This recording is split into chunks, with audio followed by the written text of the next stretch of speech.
তো আমাদের এই চ্যাপ্টারের সেকেন্ড লেকচার আজকে, আর আমাদের টোটাল মানে থার্ড লেকচার। সো প্রথমেই আমরা যে জিনিসটা নিয়ে কথা বলবো সেটা হচ্ছে গত ক্লাসেরই একটা এক্সটেনশন, সেটা হচ্ছে ওয়েবে নিরাপদ থাকবে। হ্যাঁ, তো ওয়েবে নিরাপদ থাকতে হইলে মোটামুটি তুমি যদি তোমার পাসওয়ার্ডটাকে সেফ রাখতে পারো, তাইলেই আসলে তোমার অর্ধেক কাজ হয়ে যায়। হ্যাঁ, তোমার পাসওয়ার্ডটা তুমি যদি সিকিউরড রাখতে পারো বা সেফ রাখতে পারো, হ্যাঁ, তাহলেই আসলে তোমার অর্ধেক কাজ হয়ে যায়। তো এই পাসওয়ার্ড সেফ রাখার অনেকগুলা প্রসেস আছে, তাই না? যেমন গত ক্লাসে আমরা কথা বলতেছিলাম যে আমাদের একটা পাসওয়ার্ড আসলে যত বড় হয় তত ভালো, তাই না? যত বড় হয় তত ভালো, দা লঙ্গার দা বেটার, নাকি? যত বড় পাসওয়ার্ড তত ভালো। আমি দেখেছিলাম না যে একটা পাসওয়ার্ড যত বড় হবে, হ্যাঁ, তার কি কম্বিনেশন তত বেশি হবে, তাই না? যদি 4 ডিজিটের না হয়, যদি 8 ডিজিটের হয়, তাহলে কম্বিনেশন অনেক বেড়ে যাবে। হ্যাঁ, আরেকটা বলছিলাম যে দ্য মোর ভ্যারিয়েশন, মানে তুমি যত বেশি ভ্যারাইটির আসলে ইউজ করবা, হ্যাঁ, মনে করো ভ্যারিয়াস ক্যারেক্টার ইউজ করবা, মনে করো যে তুমি স্মল স্মল হ্যান্ডের ক্যারেক্টার, হ্যাঁ, বা আপার কেস লোয়ার কেস, অথবা বিভিন্ন সিম্বল ইউজ করলা, ঠিক আছে? আহ তারপর মনে করো যে তুমি স্পেস ইউজ করলা, পাসওয়ার্ডে মানুষজন সাধারণত স্পেস ইউজ করে না, ঠিক আছে? হ্যাঁ, তো এই জিনিসগুলো তুমি যত বেশি ইউজ করবা তত বেটার। হ্যাঁ, তাইলেও কি হয়, তাইলে আমাদের কম্বিনেশন বেশি হয়, তাই না? এটা বলছিলাম। আচ্ছা, আমাকে চ্যালেঞ্জ দিছো তোমারটা হ্যাক করব। আচ্ছা, আমি তো করি না, আমার চ্যালেঞ্জ দিয়ে লাভ কি? আমি যেটা করে ওটার চ্যালেঞ্জ দাও, তাইলে কাজে দিবে। আচ্ছা, ওই পাসওয়ার্ড মনে থাকে না, সবথেকে একটা সুন্দর কথা বলছে যে পাসওয়ার্ড মনে থাকে না। তো পাসওয়ার্ডের ব্যাপারটা, পাসওয়ার্ড মনে থাকবে না, তুমি যদি কঠিন করো মনে থাকবে না, তুমি যদি সহজ করো তাহলে ঝামেলা। মনে রাখার মতো করলে হবে ঝামেলা, আর মনে রাখার মতো না করলে হবে হচ্ছে মানে এই তো। সো বেসিক্যালি মানে পাসওয়ার্ড মনে রাখার ক্ষেত্রে আমরা যে কাজটা করি সেটা হচ্ছে আমরা পরিচিত কিছুর নাম পাসওয়ার্ড দিই, এই কারণে, তাই না? পরিচিত কিছুর নাম। সো পরিচিত কিছুর নাম পাসওয়ার্ড দেওয়া যাবে না। হ্যাঁ, পার্সোনাল কোনো জিনিস পাসওয়ার্ড দেওয়া যাবে না। হ্যাঁ, পরিচিতর মধ্যে আসলে মনে করো খুব ফেমাস কিছু, তুমি পাসওয়ার্ড দিলে হচ্ছে লিওনেল মেসি। হ্যাঁ, এগুলো আসলে খুব ইজিলি ইয়ে করা যায়, বুঝছো? অ্যান্টিসিপেট করা যায়। পার্সোনাল কিছুর নামও দেওয়া উচিত না, বিকজ আশেপাশের মানুষজন এটা জানে, বা কেউ যদি তোমার মানে হয় না, মানুষ আসলে কি বলে, মানে কেউ যদি তোমার হঠাৎ করে খুব ক্লোজ হয়, সে তো তোমার পার্সোনাল বিভিন্ন ইনফরমেশন জানতেই পারে। হ্যাঁ, বাট দ্যাট ডাজন্ট মিন যে হি মানে ওয়ান্টস ইউর ওয়েল, রাইট? মানে সে তোমার ওয়েল উইশার নাও হইতে পারে, রিসেন্টলি তোমার খুব ক্লোজ হয়েছে, তাই না? তো এটা যত বড় হবে তত এই জিনিসগুলো আরো ফিল করবা। তো এগুলো হয় আর কি। বাট আমি আর তুমি তো আসলে সমাজের খুব গুরুত্বপূর্ণ ব্যক্তিত্ব না। আমাদের ক্ষেত্রে হয়তো আমরা মানে কোনো মানে লামছাম যে কোনো কিছু পাসওয়ার্ড দিয়ে রাখলেও আসলে ঝামেলা নাই। ঠিক আছে, তুমি পাসওয়ার্ড দিয়ে রাখলে ABCD, হয়তো প্যারা নেই, কারণ তোমার আর আমারটা কে দেখবে বা কি আসবে বিষয়, বাট স্টিল, হ্যাঁ, আমরাও হয়তো মানে কোনো একটা পর্যায়ে যাব জীবনে, তাই না? বা হয়তো বা আহ, আমাদের জিনিসটা আমাদের কাছে হয়তো ইম্পর্টেন্ট না, but at the end of the day তোমার কোনো সোশ্যাল মিডিয়া কেউ যদি অ্যাক্সেস করতে পারে, তাহলে তুমি তো জানো যে সোশ্যাল মিডিয়া অ্যাক্সেস করে ব্ল্যাকমেইল করে, তাই না? অথবা হচ্ছে সোশ্যাল মিডিয়া অ্যাক্সেস করে পরিচিত মানুষজনকে মেসেজ পাঠায় যে আমি ভাই, আমি খুব বিপদে পড়ছি, আমার নাম্বারে একটু 5,000 টাকা পাঠান। ঠিক আছে, করে কিন্তু। হ্যাঁ, তো এই এই ব্যাপারগুলো আসলে করে, তো এটা মানে এই কারণেও সেফ থাকা দরকার, তাই না? তোমার তোমার অ্যাকাউন্ট দিয়ে যদি খারাপ কিছু হয়, পরবর্তীতে কিন্তু ওইটার যেই মানে কি বলে এটা লিগাল, হ্যাঁ, লিগাল যেই ব্যাপার স্যাপার গুলো, ওগুলো কিন্তু তোমার উপর দিয়ে যাবে বেশিরভাগ ক্ষেত্রে। হ্যাঁ, তোমার এইসব ধরবে যে আপনার অ্যাকাউন্ট থেকে এই ক্রাইম হয়েছে, এই হয়েছে, সেই হয়েছে। সো বুঝতেই পারতেছো, এই এই ব্যাপারগুলো আমাদের মেনটেন করা লাগে। সো এই কারণে আমরা অনেক সময় সিকিউরিটি কোয়েশ্চেন দিই, তাই না? এই সিকিউরিটি কোয়েশ্চেন গুলা, হ্যাঁ, কিন্তু খুব পার্সোনাল কোয়েশ্চেন দেওয়া উচিত না। সিকিউরিটি কোয়েশ্চেন হিসেবে পার্সোনাল কোয়েশ্চেন দেওয়া উচিত না।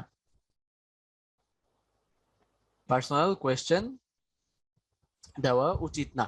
গতদিন যেগুলো বলি নাই ওগুলো আজকে বলে দিচ্ছি। হ্যাঁ, তো সিকিউরিটি কোয়েশ্চেন কি, এটা কি তোমরা জানো? ভাইকে বলো তো, সিকিউরিটি কোয়েশ্চেন কি?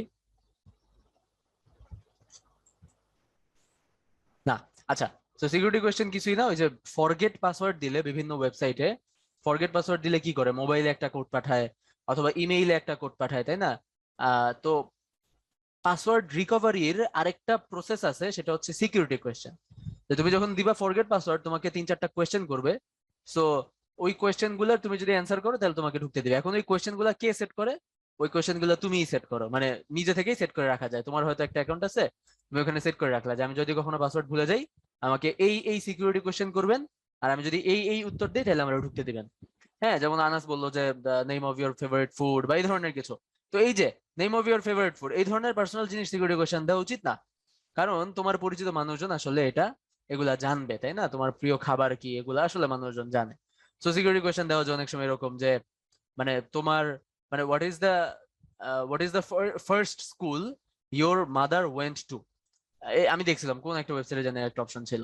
সো মানে তোমার মা তার জীবনে প্রথম কোন স্কুলে গেছিল, তো এগুলো পার্সোনাল কোয়েশ্চেন দেওয়া উচিত না। সিকিউরিটি কোয়েশ্চেন হিসেবে আসলে উড়াধুরা জিনিস দেওয়া উচিত, যেগুলো আসলে কেউ অ্যান্টিসিপেট বা গেস করতেই পারবে না। ফর এক্সাম্পল মানে উম তুমি দিলা যে মানে এনিথিং, আই ডোন্ট নো, মানে আমার মাথায় আসতেছে না, আমি কোনো সিকিউরিটি কোয়েশ্চেন দেইনি। হ্যাঁ, তুমি উল্টা পাল্টা দিলা, বা তুমি কোয়েশ্চেনটা করলে খুবই স্ট্রেট ফরওয়ার্ড। তুমি কোয়েশ্চেন সিকিউরিটি কোয়েশ্চেন হিসেবে রাখলা যে who was the first president of America. হ্যাঁ, আমেরিকার ফার্স্ট প্রেসিডেন্ট কে ছিল, অ্যান্সার দিয়ে রাখলা হচ্ছে আহ, অন্য কিছু আর কি। হ্যাঁ, মানে খুব লেম কিছু মনে করে অ্যান্সার দিয়ে রাখলা, যেন কেউ না বুঝতে পারে। তো বিভিন্ন ওয়েবসাইটে এই অপশনটা থাকে সিকিউরিটি কোয়েশ্চেনের। তো কেউ যদি সিকিউরিটি কোয়েশ্চেন অ্যান্সার ইউজ করে তাহলে হচ্ছে মানে পার্সোনাল কোয়েশ্চেন দেওয়া উচিত না। আর মানে কেউ গেস করতে পারে এরকম কিছু আসলে দেওয়া উচিত না। হ্যাঁ, যাই হোক, তো আই হোপ আমি বুঝাইতে পারছি। তো মোটামুটি আমাদের তাহলে পাসওয়ার্ড যদি আমরা মানে সেফ রাখতে পারি তাহলে আমাদের কিন্তু অনেক কাজ হয়ে যায়। যে কঠিন পাসওয়ার্ড ব্যবহার করলে আমার পাসওয়ার্ডটা সেফ থাকলো। পাসওয়ার্ড চেঞ্জ করা একটা ভালো অভ্যাস। তুমি মনে করো যে তোমার যেই মানে ইম্পর্টেন্ট অ্যাকাউন্ট গুলো, এগুলোর পাসওয়ার্ড 1 বছর 6 মাসে তুমি চেঞ্জ করতে পারো। ফর এক্সাম্পল ওয়াইফাই এর পাসওয়ার্ড, তো তুমি ওয়াইফাই এর পাসওয়ার্ডটাও আসলে তোমার রুমের বা তোমার বাসায় যে ওয়াইফাই, সেটাও 6 বছর 6 মাস 1 বছর পর চেঞ্জ করতে পারো, চেঞ্জ করা উচিত। কারণ বাসায় যত গেস্টই আসে আমরা তো ওয়াইফাই এর পাসওয়ার্ড দেই, রাইট? সো তোমরা জানো কিনা জানি না যে একই ওয়াইফাই এ যেহেতু অনেক ডিভাইস কানেক্টেড, একটা ডিভাইস কিন্তু আরেকটা ডিভাইসকে অ্যাক্সেস করতে পারে। সো ওভার দ্য ওয়াইফাইও কিন্তু আসলে অনেক ক্রাইম হয়। হ্যাঁ, ওভার দ্য ওয়াইফাইও আসলে অনেক ক্রাইম হয়। তোমার ওভার দ্য ওয়াইফাই তোমাকে একটা ভাইরাস দিয়ে দিল, এই দিয়ে দিল, সেই দিয়ে দিল, তাই না? তো এই কারণে পাসওয়ার্ড যদি ওয়াইফাই চেঞ্জ করে ফেলো তাহলে কিন্তু ওই রিস্কটা কমে যায়, বুঝছো? ওই রিস্কটা কমে যায়। আচ্ছা, এখন বলি সবচেয়ে ইম্পর্টেন্ট কথা, সেটা হচ্ছে যে এত কিছু করার পরও, হ্যাঁ, এত কিছু করার পরও তুমি চিন্তা করে দেখো যে কেউ যদি তোমার পাসওয়ার্ড জানে, এত কিছু করার পরও সামহাও সামহাও কোনো একভাবে কেউ যদি তোমার পাসওয়ার্ড জানে, তাইলে কি তোমার মানে ওই অ্যাকাউন্টের অ্যাক্সেসটা সে নিয়ে নিতে পারবে না? এত কিছু করার পরেও সে যদি পাসওয়ার্ড জানে, পাসওয়ার্ডটা সে যদি জানে, তাহলে কি অ্যাক্সেস নিয়ে নিতে পারবে না? পারবে। এমন কোন উপায় কি আছে যে তোমার পাসওয়ার্ড জানলেও সে তোমার অ্যাকাউন্টের অ্যাক্সেস পাবে না? হ্যাঁ, আনাস খুব সুন্দর অ্যান্সার দিছিল, রিক অ্যাস্টলি। হ্যাঁ, বলো, এমন কোন উপায় কি আছে যে তোমার অ্যাকাউন্টের পাসওয়ার্ড জানলেও সে তোমার অ্যাকাউন্টের অ্যাক্সেস পাবে না? সেটা হচ্ছে টু স্টেপ অথেন্টিকেশন, রাইট? এই যে ইচ্ছা, রুহি, তেপান্তর, ওয়াও তোমার নামটা তো খুব সুন্দর, তেপান্তর। তারপর হচ্ছে মাহাদির অ্যান্সার ক্লোজ, হ্যাঁ ঠিক আছে। হ্যাঁ, হ্যাঁ, না না, এটা করা লাগবে না নাফিজ, এটা করার প্রয়োজন নেই। হ্যাঁ, শর্মির অ্যান্সার ঠিক আছে। সো আমাদের অ্যান্সার হচ্ছে টু স্টেপ অথেন্টিকেশন বা টু স্টেপ ভেরিফিকেশন, বা এটাকে অনেক সময় বলে হচ্ছে two step two factor authentication. হ্যাঁ, অনেক কিছুই বলে। তো তুমি অনেক জায়গায় দেখবা যে এটাকে টু ফ্যাক্টর অথেন্টিকেশন বলে, আর এটা একটা শর্ট ফর্ম ইউজ করে 2FA। হ্যাঁ, অথেন্টিকেশন, এটা একটা শর্ট ফর্ম ইউজ করে 2FA। সো টু ফ্যাক্টর অথেন্টিকেশনের ইয়ে কি, যে তুমি যখন মানে প্রতিবার তুমি যখন লগ ইন করবা, লগ ইন করার সময় হ্যাঁ তোমার একটা পাসওয়ার্ড দেওয়া লাগবে। হ্যাঁ, একটা পাসওয়ার্ড দেওয়া লাগবে, আরেকটা তোমাকে ওটিপি দেওয়া লাগবে। ওটিপি, হ্যাঁ, ওটিপি বলি আমরা, ওয়ান টাইম পাসওয়ার্ড দেওয়া লাগবে। হ্যাঁ, ওয়ান টাইম পাসওয়ার্ড দেওয়া লাগবে। তো এই যে ওটিপি জিনিসটা কি, মানে ব্যাপারটা হচ্ছে তুমি যে পাসওয়ার্ড ইউজ করো সেটা তো একটা স্ট্যাটিক পাসওয়ার্ড, তাই না? স্ট্যাটিক পাসওয়ার্ড, স্ট্যাটিক মানে জানো, স্ট্যাটিক মানে হচ্ছে যেটা চেঞ্জ হয় না। হ্যাঁ, স্ট্যাটিক কোয়ার্টার মানে হচ্ছে যেটা চেঞ্জ হয় না, আর ডাইনামিক কোয়ার্টার মানে হচ্ছে যেটা চেঞ্জ হয়, বুঝছো? স্ট্যাটিক কোয়ার্টার না মানে হচ্ছে যেটা চেঞ্জ হয় না, আর ডাইনামিক কোয়ার্টার মানে হচ্ছে যেটা চেঞ্জ হয়। সো তুমি যখন পাসওয়ার্ড ইউজ করো সেটা তো একটা স্ট্যাটিক পাসওয়ার্ড, এই পাসওয়ার্ড তো অলওয়েজ সেম। তো প্রত্যেকবার লগ ইন করার সময় তোমাকে প্রত্যেকবার নতুন নতুন একটা ওটিপি দেয়, তাই না? ওয়ান টাইম পাসওয়ার্ড দেয়। এই ওটিপিটা কিসের মাধ্যমে দেয় আমরা জানি, যে ইমেইলে দেয়, তাই না? বা হচ্ছে অনেক সময় ফোনে দেয়, মোবাইলে মেসেজ করে, তাই না? বা আমরা এরকমও সেট করতে পারি, কিছু অথেন্টিকেটর অ্যাপ আছে না? অথেন্টিকেটর অ্যাপ ইউজ করছো? গুগলের একটা অথেন্টিকেটর অ্যাপ আছে।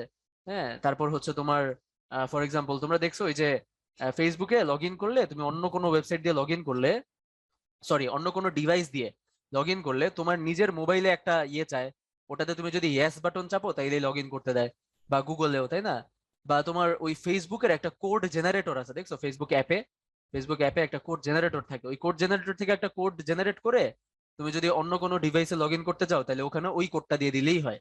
তো এই যে মানে তুমি অলওয়েজ নতুন কিছু ইউজ করতেছো, হ্যাঁ, অলওয়েজ নতুন কিছু ইউজ করতেছো, এইটা কিন্তু আসলে ভালো।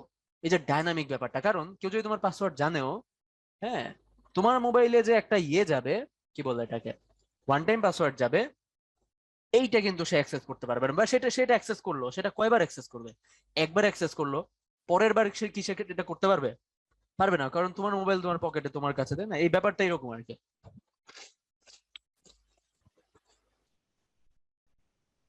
তো এই কারণে আর কি মানে টু স্টেপ অথেন্টিকেশন খুব ভালো। হ্যাঁ।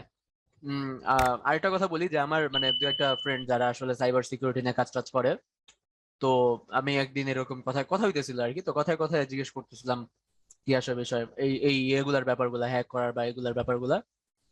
তো আমি ওরা যেটা বললো, মানে আমি নিজে আসলে খুব বেশি করি না দেখে যাই না, বা ভবিষ্যতে যদি কখনো করি আমিও জানবো হয়তো বা, বাট যেটা বললো যে মানে টু স্টেপ অথেন্টিকেশন যদি অন করা থাকে তাইলে আসলে এই জিনিসগুলোর অ্যাক্সেস পাওয়া খুবই খুবই খুবই ডিফিকাল্ট হয়ে যায়। ঠিক আছে, খুবই ডিফিকাল্ট হয়ে যায়। ওকে। এই তো। সো এই এই 4 নম্বর পয়েন্টটা খুব ইম্পর্টেন্ট, আমরা রিয়েল লাইফে এই জিনিসটা অনেক সময় ফেস করি, কিন্তু মানে আমরা আসলে এটা করি না। তো অন্যের ডিভাইস থেকে লগ ইন করলে ঠিক মতো লগ আউট করা, এটা মানে নট নেসেসারিলি তুমি তোমার ফ্রেন্ডের ডিভাইস থেকে লগ ইন করছো, হ্যাঁ, বা অন্য এটা না, মানে অন্যের ডিভাইস থেকে লগ ইন করার সবচেয়ে বড় এক্সাম্পল যেটা, সেটা হচ্ছে আমরা যখন দোকানে যাই, দোকানে আমরা তোমার এই যে কি বলে, অনেক সময় আছে না যে কিছু একটা প্রিন্ট করব, দোকানের কম্পিউটার দিয়ে ইমেইলে লগ ইন করি, হ্যাঁ, বা তোমার হচ্ছে ন্যাশনাল আইডি কার্ডের কোনো কিছু চেঞ্জ করতে হলে দোকানের কম্পিউটার দিয়ে তোমার ন্যাশনাল আইডি কার্ডের যে ওয়েবসাইট, ওই ওয়েবসাইটে ওই ওয়েবসাইটে তোমার নিজের অ্যাকাউন্টে লগ ইন করা লাগে দোকানের কম্পিউটার দিয়ে, বা পাসপোর্টের অ্যাপ্লিকেশন করার সময় বা এগুলা লাগে। হ্যাঁ। তো বিভিন্ন সময় আমরা যখন যাই বা সাইবার সাইবার ক্যাফেতে মানুষজন যে যখন ইয়ে চালায়, হ্যাঁ, সাইবার ক্যাফে হওয়া লাগবে ব্যাপারটা তা না। মনে করো যে তোমার স্কুল কলেজের একটা লাইব্রেরি আছে, তো লাইব্রেরিতে মনে করো অনেকগুলো কম্পিউটার আছে, মানুষজন এসে ইউজ করে, সেখানেও তুমি যখন লগ ইন করবা, সো এই ধরনের ক্ষেত্রে লগ ইন করলে লগ আউট করতে মনে রাখতে হবে, এবং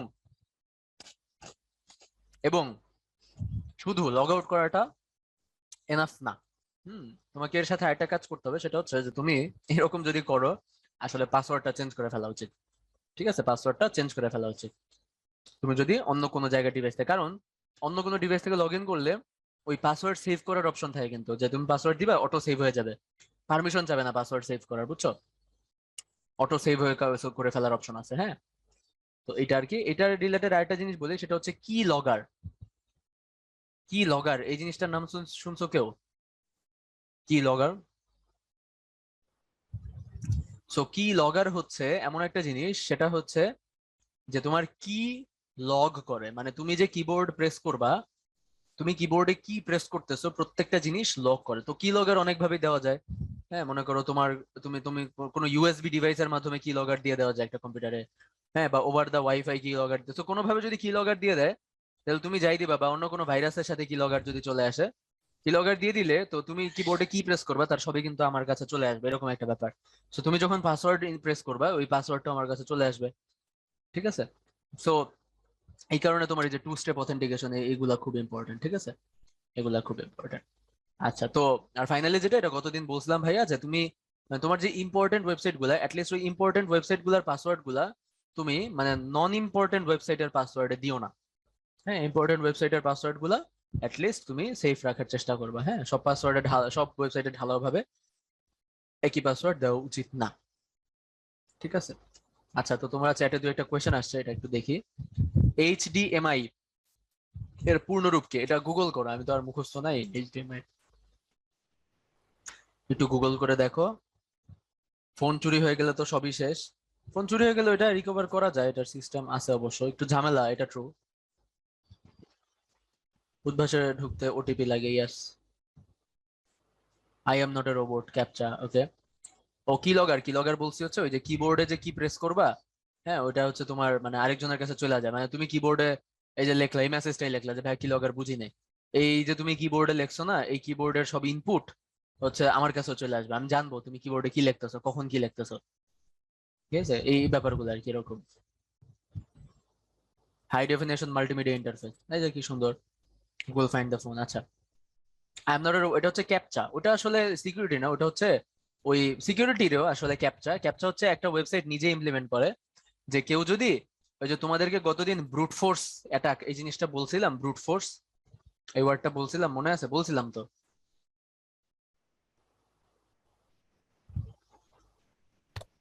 ব্রুট ফোর্স, তাই না? ব্রুট ফোর্স জিনিসটা বলছিলাম। ব্রুট ফোর্স মানে হচ্ছে যে তুমি মানে কোনো একটা ওয়েবসাইটে আরেকজনের অ্যাকাউন্টে অ্যাক্সেস পাওয়ার জন্য তুমি মানে র্যান্ডমলি সব রকম কম্বিনেশন ট্রাই করতে থাকবা, যে 4 ডিজিটের কত কম্বিনেশন, 5 ডিজিটের কত কম্বিনেশন, মানে যত রকম পাসওয়ার্ড হওয়া পসিবল। বিভিন্ন রকম কম্বিনেশন হয় না, 4 ডিজিটের কম্বিনেশন কি হতে পারে, A1, হ্যাঁ, B$, তো এরকম ভাবে আরো বিভিন্ন কম্বিনেশন হইতে পারে না 4 ডিজিটের। তো পৃথিবীতে যত কম্বিনেশন পসিবল 4 ডিজিটের সব হচ্ছে একটা একটা ট্রাই করে করে করে করে চেক করবে, ঠিক আছে?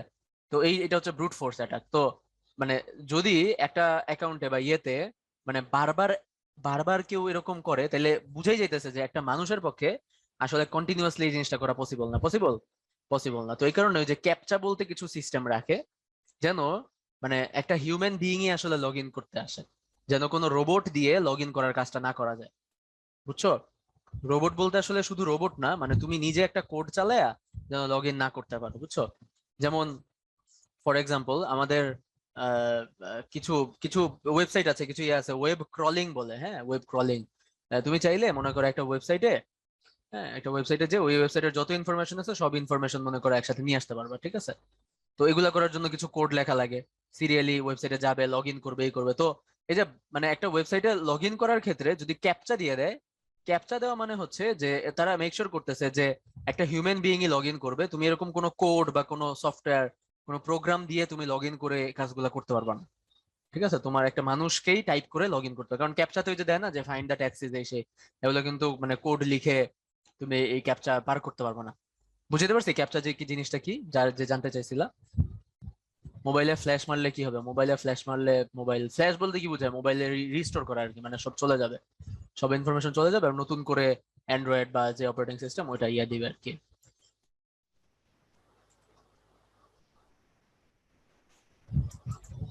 হুম, ঠিক আছে আদিব। ব্রুট ফোর্স দিয়ে ইজিলি করা যাবে? না, করা যাবে না, মানে এগুলোর অপশন আছে ওয়েবসাইট গুলোতে। ব্রুট ফোর্স মানে তো একই অ্যাকাউন্টের এগেইনস্টে বারবার যদি লগ ইন করার চেষ্টা করে, তাহলে একটা পর কিন্তু আর লগ ইন করতে দেয় না, জানো তো?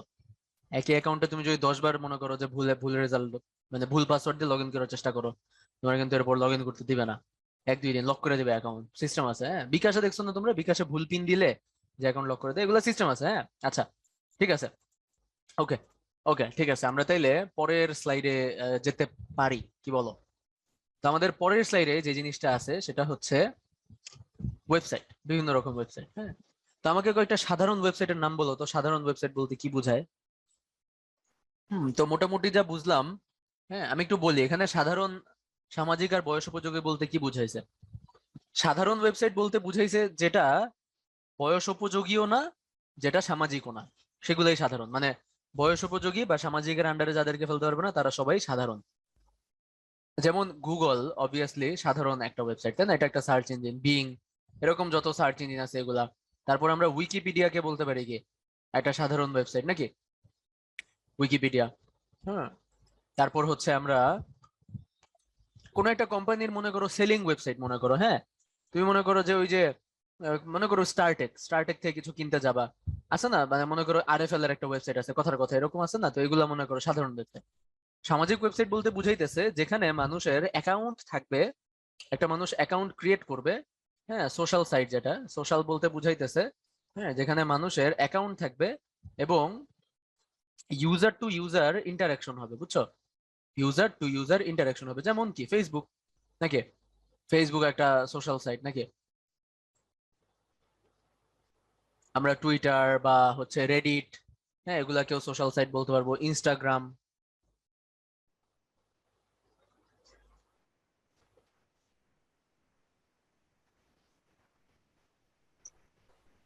একইভাবে হোয়াটসঅ্যাপ, তাই না? হোয়াটসঅ্যাপ এগুলাকে আমরা বলতে পারবো, ইয়াস। হ্যাঁ, শাটার স্ট্যাক, রায়ান্স, হ্যাঁ, এনসাইক্লোপিডিয়া, এগুলো হচ্ছে সাধারণ, তাই না? অ্যামাজন সাধারণ ওয়েবসাইট, স্টারটেক সাধারণ ওয়েবসাইট, রায়ান্স সাধারণ ওয়েবসাইট, এনসাইক্লোপিডিয়া সাধারণ ওয়েবসাইট নাকি? পিপিলিকা সাধারণ ওয়েবসাইট, ফেসবুক, হ্যাঁ, স্পেশাল, হ্যাঁ। আচ্ছা, জিমেইল, মেইল ওয়েবসাইট কি সোশ্যালের আন্ডারে পড়বে না বলো তো? যে কোনো mailing website, Gmail, Hotmail, Yahoo, Yahoo mail, এগুলো কি সোশ্যালের মধ্যে পড়বে না? যে কোনো ইমেইল, এটা তো বুঝো নাকি? ইমেইলও কি ইন্টারাকশন থাকে না? ইমেইলও আসলে সোশ্যালের মধ্যে পড়বে, হ্যাঁ। ইউটিউব আসলে সোশ্যালের মধ্যে পড়বে, বুঝছো? যে কোনো ইমেইল সোশ্যালের মধ্যে পড়বে, হ্যাঁ। সেটা জিমেইল হোক, হটমেইল হোক, ইয়াহু মেইল হোক, হ্যাঁ, সব ইমেইলই আসলে সোশ্যালের মধ্যে পড়বে, বুঝছো? তারপর হচ্ছে কি বললাম জানো, এই যে টিকটক ইউজ করা যায়, এটাও কিন্তু সোশ্যাল। হ্যাঁ, আচ্ছা, সোশ্যালের মধ্যে না একটা এক্সাম্পল বললাম তোমাদেরকে, ডিসকর্ড সোশ্যাল, তাই না? Discord social, yes. Messenger social, obviously. হুম।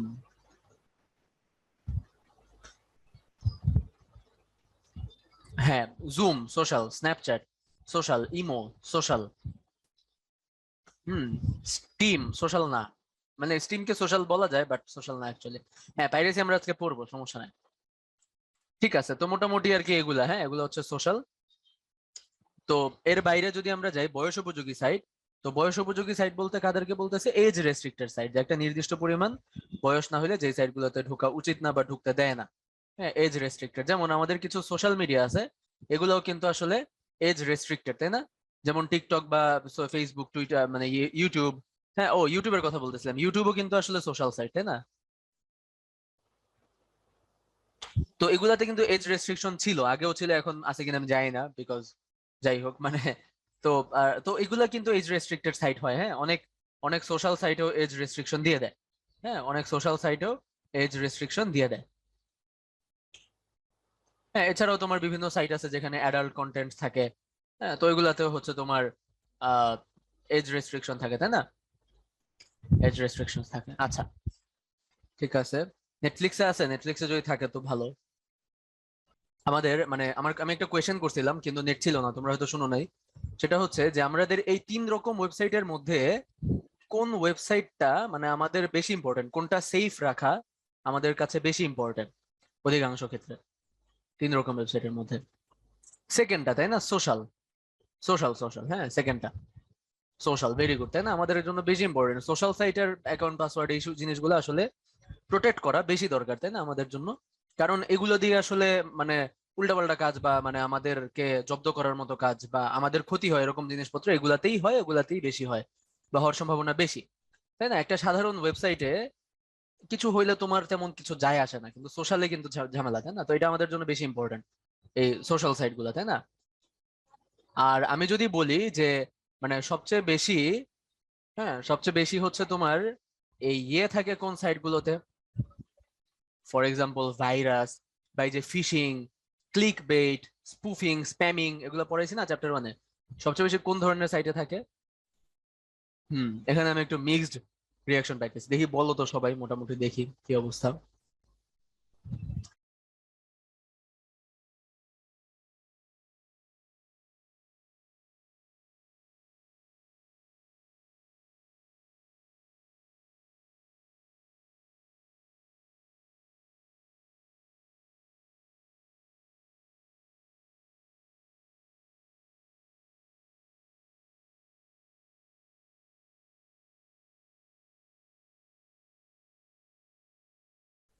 আচ্ছা, তো এইটার আমি তোমার অ্যান্সার গুলা দেখলাম এতক্ষণ পরে বসে বসে, যে তোমাদের অধিকাংশ মানুষ আসলে এক বলছো, মোটামুটি 60% মানুষ বলছো এক, আর বাকি 40% মানুষ আসলে বলছো থ্রি, অল্প কিছু মানুষ দুই বলছো।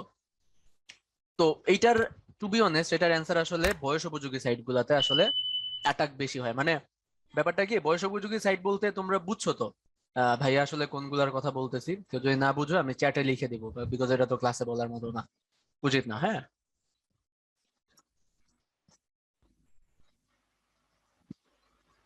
হুম, 18+ সাইট, ঠিক আছে, এক্স্যাক্টলি। সো ওই ওই ওই ব্যাপার আচ্ছা বুঝো না, ঠিক আছে।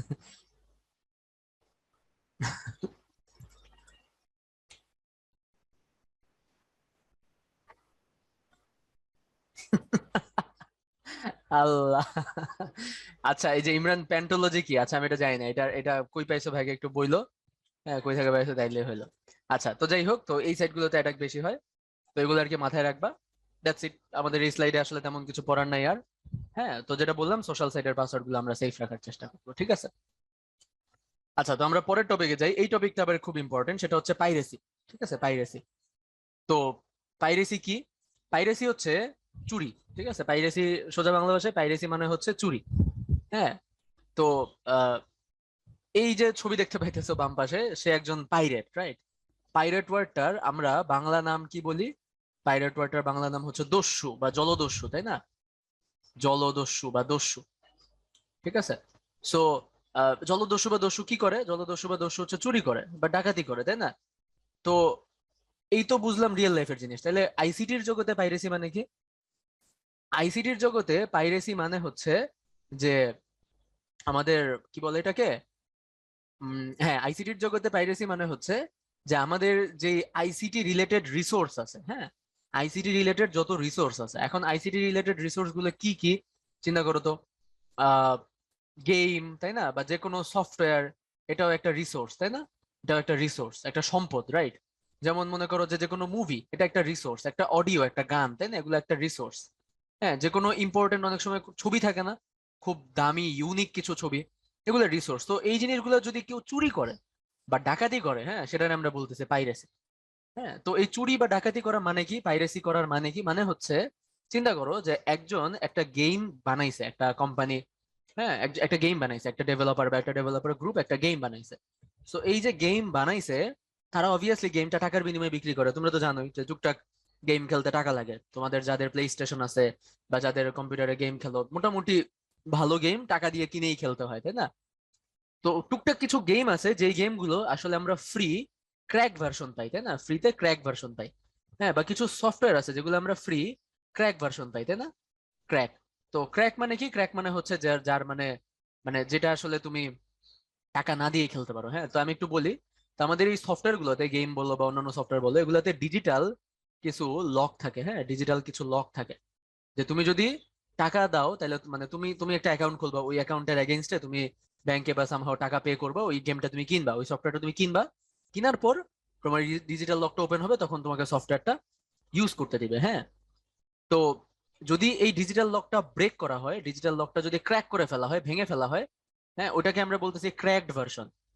এই ডিজিটাল লকটা যদি ক্র্যাক করে, তাহলে আমরা ওটাকে বলতেছি ক্র্যাকড ভার্সন, মানে যেই ভার্সন গুলা তুমি যদি ডাউনলোড করো তাহলে তুমি ফ্রিতে ইউজ করতে পারবা। যেমন আমরা এই যে মাইক্রোসফট, এই যে উইন্ডোজ ইউজ করি, আমরা অনেকেই ক্র্যাক উইন্ডোজ ইউজ করি। এই যে আমরা পাওয়ার পয়েন্ট বা এই যে সফটওয়্যার গুলো ইউজ করি উইন্ডোজ এর, মাইক্রোসফট ওয়ার্ড, হ্যাঁ, এগুলো আমরা অনেক সময় ক্র্যাক ইউজ করি। আমাদের একটা চ্যাপ্টার আছে ফটোশপ ইলাস্ট্রেটরের। তো এই যে অ্যাডোবির প্রোডাক্ট, অ্যাডোবি নামে একটা কোম্পানি আছে, ওই অ্যাডোবির প্রোডাক্ট ফটোশপ ইলাস্ট্রেটর। তো এই ফটোশপ ইলাস্ট্রেটরও আমরা আসলে এই টুকটাক শেখার জন্য তো অবভিয়াসলি কিনে ইউজ করি না, তাই না? আমরা মোটামুটি কি ক্র্যাক ভার্সনই ইউজ করি। হ্যাঁ, তো এই জিনিসগুলাই হচ্ছে ক্র্যাক। তো ক্র্যাক মানে কি, যে তার ভিতর যে ডিজিটাল লকটা থাকে ওটা ভেঙে ফেলা। মানে কোনো একজন ভালো প্রোগ্রামার, হ্যাঁ, কি করছে যে ওই সফটওয়্যারটা নিছে, নিয়ে ওই সফটওয়্যারটার ভিতরের প্রোগ্রামটা দেখছে, দেখে যেখানে ডিজিটাল লকটা ইমপ্লিমেন্ট করা, হ্যাঁ, ওইটাকে সামহাও সে ব্রেক করে ফেলছে, হ্যাঁ, যেন টাকা পে করা ছাড়াও এই সফটওয়্যার গুলো ইউজ করা যায়। বুঝাতে পারছি? যেমন মুভির ক্ষেত্রে কি হয়, একটা মুভি হলে রিলিজ করার কয়েকদিনের মাথায় হল প্রিন্ট পাওয়া যায়, তাই না? হল প্রিন্ট। হল প্রিন্ট মানে কি? মানে এক ভদ্রলোক হলে টাকা দিয়ে টিকিট কেটে দেখতে গেছে, দেখতে যে হলে সে মুভি দেখছে, প্লাস মুভিটা ভিডিও করে ফেলছে, রেকর্ড করছে। তো মুভিটা যদি ভিডিও করে ফেলে মোবাইলে বা কোনো এক ক্যামেরাতে, তাহলে পরবর্তীতে ওই ভিডিওটা যদি মানে আপলোড দিয়ে দেয়, তাহলে মানুষই ওই ভিডিওটা দেখলে মুভিটা দেখা হয়ে যাবে। এটাই হচ্ছে হল প্রিন্ট, তাই না? আবার অনেক সময় মুভির ডিজিটাল ভার্সন থাকে না, যেমন নেটফ্লিক্স, অ্যামাজন, অ্যামাজন প্রাইম, হ্যাঁ, বা হটস্টার, এরকম যা যা আছে, হ্যাঁ। তো এগুলোতে তোমার মুভির কি থাকে, ডিজিটাল ভার্সন থাকে না? তো ওই মুভির যে ডিজিটাল ভার্সন গুলা, হ্যাঁ, এই ডিজিটাল ভার্সন গুলা কি, তুমি যদি নেটফ্লিক্সে অ্যাকাউন্ট না খুলো, হ্যাঁ, টাকা পে না করো, তাইলে কি তুমি আসলে ওই নেটফ্লিক্সের জিনিসপত্র দেখতে পারবা? পারবা না।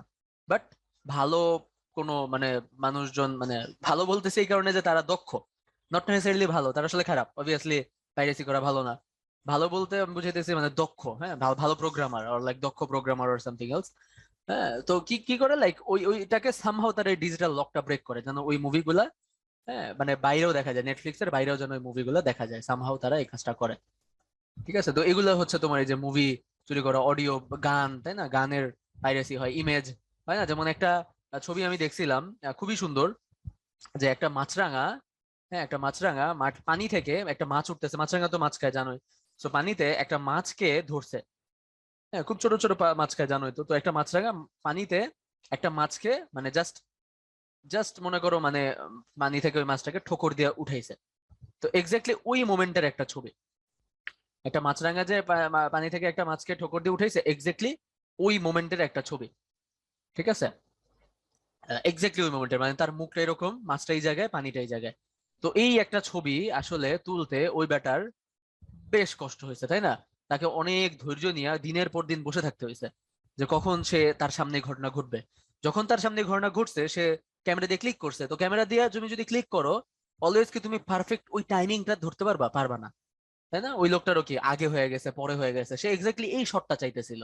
এই শটটার জন্য কিন্তু তাকে অনেক কষ্ট করা লাগছে। তো এরকম একটা শট, এরকম একটা ইমেজ, কারণ এই ছবিটা যদি কেউ মানে পাইরেসি করে, হ্যাঁ, নিজের নামে চালায় দেয় অন্য জায়গায়, সামহাও ওই ছবিটা অ্যাক্সেস পায়, হ্যাঁ, সেটা অবভিয়াসলি আমাদের কাম্য না, তাই না? কাম্য না। তো এই যে ছবি পাইরেসি, ইমেজ পাইরেসি হয়, বুঝছো?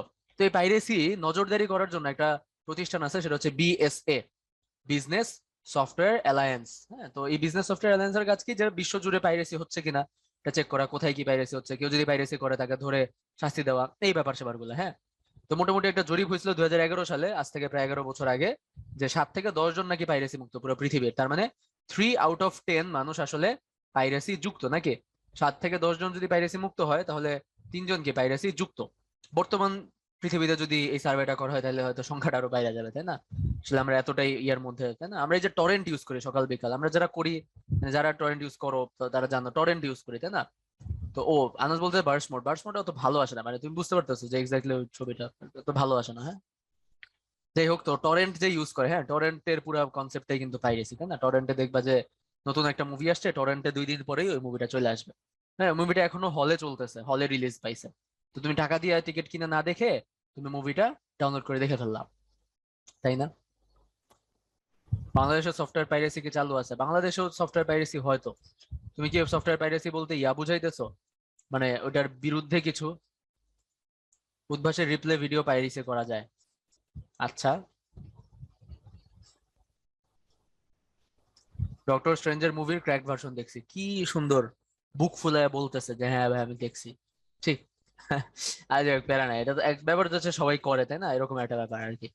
সো এটা এখন আর কি মানে ওপেন সিক্রেট টাইপের হয়ে গেছে। বাট মানে দ্য থিং ইজ যে মানে মানে ব্যাপারটা এরকম আর কি, যে মানে মনে করো আমার মোবাইল চুরি হয়েছে, কথার কথা আমার মোবাইল চুরি হয়েছে, চুরি হওয়ার পর এই মোবাইলটা মানে তুমি কিনছো। এখন তুমি যদি একটা সেকেন্ড হ্যান্ড মোবাইল কিনো, এটা আসলে তোমার দোষ না, তুমি তো জানো না যে মোবাইলটা আসলে চোরাই মোবাইল। হ্যাঁ, হয়তো চেক করে দেখা যায় যে মোবাইল, মানে চেক করে দেখা যায় হয়তো, বাট স্টিল তুমি হয়তো জানো না যে মোবাইলটা চোরাই মোবাইল, তুমি কিনছো। বাট দোষটা আসলে তোমার না, দোষটা আসলে কি, যে চুরি করছে তার, তাই না? তো পাইরেসির ব্যাপারটা এটা, যে তুমি যদি ইয়ে করো, মানে তুমি যদি পাইরেটেড জিনিসপত্র উপভোগ করো, ফর এক্সাম্পল তুমি যদি পাইরেটেড গেম খেলো, তুমি যদি পাইরেটেড মুভি দেখো, হ্যাঁ, তো সেটা আসলে যতটা না দোষের, যে আসলে পাইরেসির কাজটা করছে, হ্যাঁ, সেটা আসলে বেশি দোষের। বুঝাইতে পারছি? আচ্ছা, আদিব বলছে পাইরেসির ব্যাপারটা বুঝি নাই, না না, আদিব বলে নাই, সরি। অর্পিতা বলছে ভাই পাইরেসিটা ভালো করে বুঝি না। আচ্ছা, অর্পিতার সাথে আমরা একটা কনভারসেশন মেক করি। পাইরেসি আসলে না বুঝার কিছু নাই, জাস্ট সিম্পল চুরি ডাকাতি আর কি। বুঝছো, যে যেই জিনিসটা, হ্যাঁ, তোমার সেই জিনিসটার তোমার অনুমতি ছাড়া ইউজ করা, হ্যাঁ, সেটাই হচ্ছে পাইরেসি। হ্যাঁ, অর্পিতা বলো কোন পার্টটা বুঝো নাই? আসসালামু আলাইকুম ভাইয়া। ওয়ালাইকুম আসসালাম। বলো।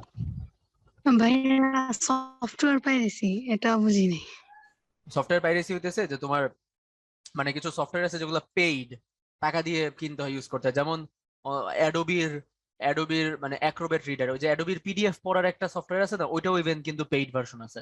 তো এরকম বহুত সফটওয়্যার আছে পৃথিবীতে যাদের পেইড ভার্সন আছে, টাকা দিয়ে কিনে ইউজ করতে হয় সফটওয়্যার গেম।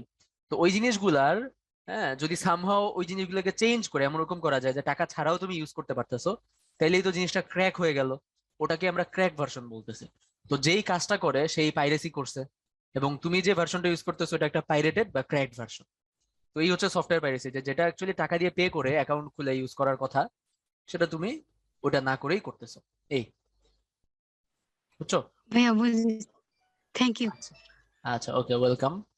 তো মোটামুটি আমরা বলতে পারি যে আমাদের আহ মোটামুটি আমরা বলতে পারি যে আমাদের মানে কোন একটা জিনিস, যে ওনার, এই ওনারের অনুমতি ছাড়া ইউজ করা মানেই হচ্ছে কাইন্ড অফ পাইরেসি, বুঝছো?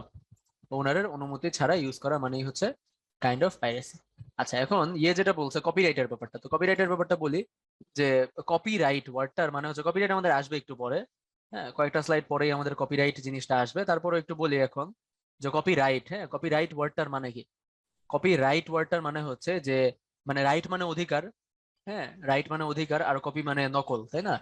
রাইট মানে অধিকার, আর কপি মানে হচ্ছে নকল। তার মানে কোনো একটা জিনিস নকল করার অধিকার শুধুমাত্র ওনারের থাকবে, হ্যাঁ, কপিরাইট করে রাখা মানে হচ্ছে কোনো একটা জিনিস নকল করার অধিকার শুধুমাত্র ওনারে থাকবে। নকল মানে কপি করা, তাই না? মানে নতুন নতুন কপি ক্রিয়েট করা, তার ভার্সন ক্রিয়েট করা। হ্যাঁ, একটা গান ওইটা কি একটা সিডিতেই রাখবে আজীবন? না, মানে হাজারটা সিডি বানায় ওই সিডি গুলা বিক্রি করা, রাইট? সো এই যে নতুন নতুন সিডি বানানো একটা গানের, বা একটা মুভি, এই মুভিটা বিভিন্ন হলে রিলিজ করা, হ্যাঁ, বা একটা গেম সফটওয়্যার এটা বিভিন্ন মানুষকে ডাউনলোড করতে দেওয়া, এই যে কপির ব্যাপারটা, এইটার অধিকার একমাত্র ওই ভদ্রলোকের থাকবে। এটা হচ্ছে কপিরাইট। এখন তুমি যদি ক্র্যাক করো বা পাইরেসির ব্যাপারটা তুমি যদি যাও, তাহলে তুমি অবভিয়াসলি কি কপিরাইট ব্রেক করতেছো, তাই না? পাইরেসি মানে কি? যে কপিরাইট ব্রেক করা, তাই না? পাইরেসি মানে হচ্ছে কপিরাইট ব্রেক করা, ঠিক আছে? পাইরেসি মানে কপিরাইট ব্রেক করা। তুমি যেই ভদ্রলোকের জিনিস তার অনুমতি ছাড়াই তুমি এটা ইউজ করতেছো, তাই না?